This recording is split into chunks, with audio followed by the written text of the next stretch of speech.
ज्ञान Bharti Hindi high school कक्षा 12वीं विषय अकाउंट में आप सभी का स्वागत है। अब तक हमने 3 प्रश्न देखे हैं जो कि परीक्षा में 3 मार्क में पूछे जाते हैं। आगे के प्रश्न अब हम आगे देखते हैं।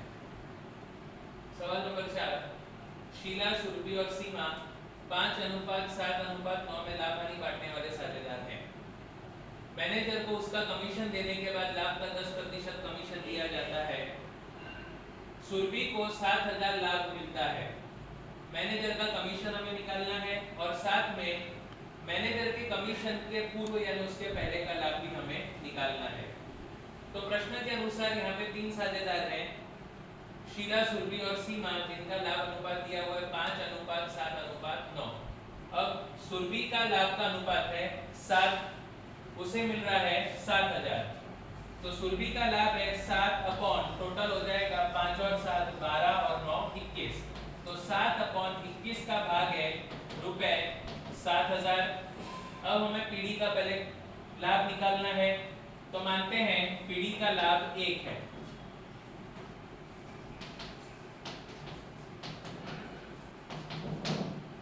तो 1 भाग कितना होगा, इन दोनों का गुणा करते हैं। तो 1 गुणा 7,000 भाग 7 अपॉन 21। 21 ऊपर गुणा में चला जाएगा, तो 7,000 गुणा 21 भाग में 7। तो हल करने पर आ जाएगा टोटल लाभ है 21,000 रुपए। इसमें अभी मैनेजर का कमीशन शामिल नहीं है। तो 21,000 रुपए यानी 100% की कीमत है। 100% रुपए 21,000 है, तो मैनेजर का कमीशन 10%, वह कितना होगा? तो 10 गुणा 21,000 भाग में 100। तो मैनेजर को कमीशन 2100 रुपए मिलेगा। अब आखिरी में कहा है कि मैनेजर के कमीशन के पूर्व का लाभ भी ज्ञात करो। तो उसके पहले का लाभ 21,000 प्लस मैनेजर का कमीशन यानी 2100। तो कुल लाभ, वितरण पात्र लाभ 21,000 प्लस मैनेजर का कमीशन 2100, टोटल रुपए 23,100 कुल लाभ हुआ था। सवाल नंबर 5, आर, डी और के एक पीढ़ी के साझेदार हैं। के को डी के हिस्से का 5वां भाग और आर को के हिस्से का दुगुना भाग मिलता है। वर्ष के अंत में कुल लाभ 1,92,000 1,92,000 है। तो प्रत्येक साझेदार को कितना लाभ मिलेगा? तो यहाँ पर हमें कहा है कि के को डी के हिस्से का 5वां भाग मिलता है। तो माना डी का भाग 1 है, तो के का भाग कितना होगा उससे 5वां? तो हो जाएगा 1/5। और कहा है कि आर को के हिस्से का दुगुना मिलता है। तो आर का भाग के का दुगुना, के का 1/5 इंटू 2, तो 2/5। अब हम तीनों साझेदार का लाभ हानि अनुपात निकालते हैं। तो पहला है आर, दूसरा है डी और तीसरा है के। आर को मिल रहा है 2/5, डी को मिल रहा है 1 और के को मिल रहा है 1/5। यहाँ पर कुछ नहीं है नीचे, तो हम हर में 1 मानते हैं। तीनों का लसा लेते हैं, एलसीएम 5 से गुणा 5 से भाग, तो इनका अनुपात हो जाएगा 2:5:1, दैट इज 2:5:1। अब कुल लाभ हमारे पास दिया हुआ है पीढ़ी का 1,92,000। अब इसको हमें तीनों के हिस्से में बांटना है। तो आर का हिस्सा, कुल लाभ है 1,92,000, आर को मिल रहा है 2 भाग 2 अपॉन टोटल है 2 और 5 7, 7 और 1 8। हल करने पर इसे मिलता है रुपए 48,000। दूसरा है डी, डी का हिस्सा, डी का हिस्सा है 5, तो 1,92,000 इंटू 5 और कुल हिस्सा होता है 8, तो 8 से भाग करते हैं। हल करने के बाद इसे मिलेगा 1,20,000 रुपए। और तीसरा है के, तो के का हिस्सा कुल लाभ था 1,92,000, के का हिस्सा है 1 और कुल है 8, हल करने पर मिलेगा 24,000। तो इस तरह तीनों का लाभ हानि बंटवारा हमने देखा।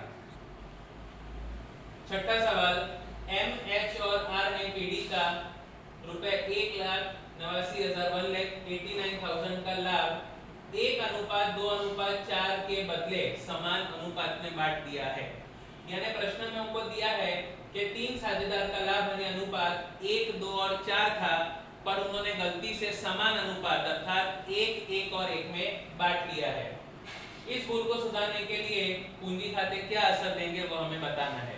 तो इनका कुल लाभ था 1,89,000, उसको इन्होंने समान हिस्से में भाग दिया है तो आएगा 63,000।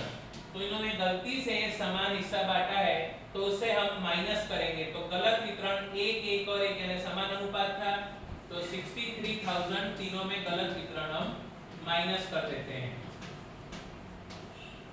अब वास्तविक वितरण कितना है, तो m का हिस्सा,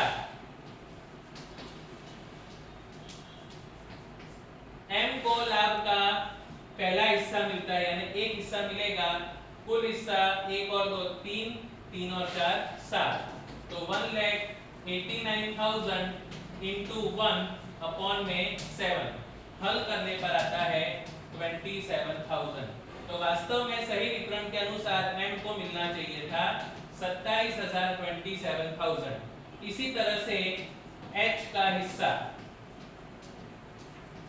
h का हिस्सा 2 है, तो 1,89,000 into 2/7, तो उसको मिलना चाहिए 54,000 यानी 54,000।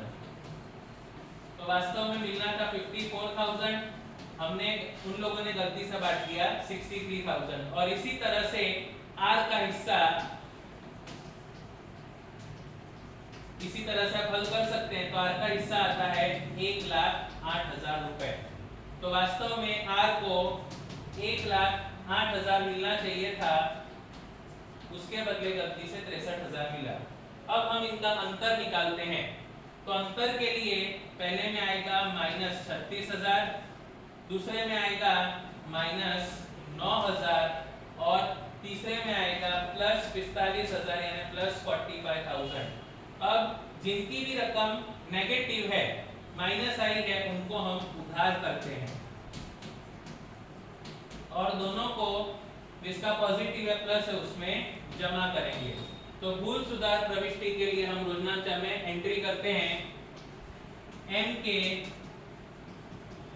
पूंजी या चालू खाते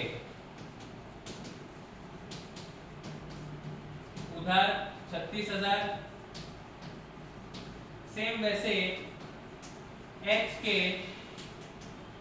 पूंजी या चालू खाते उधार रकम है उसकी 9,000 और वही सब r के पूंजी खाते जमा होगा या चालू खाते।